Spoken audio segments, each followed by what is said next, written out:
Maxime Switek, Europe 1 matin. Mais avant cela, Alexandre Adler, bonjour. Bonjour Maxime. L'édito international ce matin, Alexandre, vous nous emmenez en Chine sur les pas de Laurent Fabius. Ben oui, sur les pas de Laurent Fabius, qui lui-même est sur les pas de tous ses prédécesseurs de la diplomatie française. Alors il faut bien remarquer ceci, c'est vrai que l'Angleterre a précédé la France à cause de Hong Kong à reconnaître le gouvernement de Pékin, la République populaire, mais c'est la reconnaissance par le général de Gaulle qui est restée dans tous les esprits.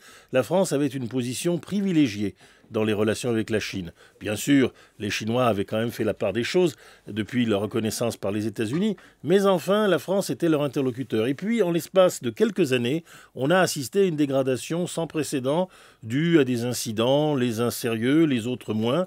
Mais au total, le gouvernement de Pékin aujourd'hui est extrêmement soupçonneux à l'égard de la France et peut-être encore davantage du Parti socialiste que de Nicolas Sarkozy qu'il n'appréciait pourtant guère.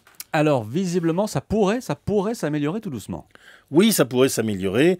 Laurent Fabius a claqué la porte lors de sa visite pendant la campagne socialiste, où on lui faisait payer son soutien au Dalai Lama, et aussi sans doute les déclarations de François Hollande sur le danger que les fonds souverains chinois ne commencent à acheter l'industrie française. Peut-être Arnaud Montebourg a-t-il changé d'opinion là-dessus.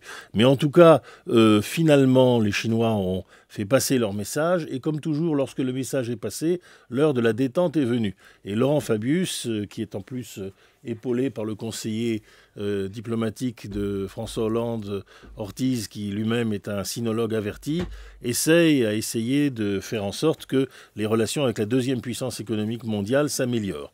Donc effectivement, il y a un climat de détente. C'est le premier vrai succès diplomatique de Laurent Fabius. Merci Alexandre Adler et à demain.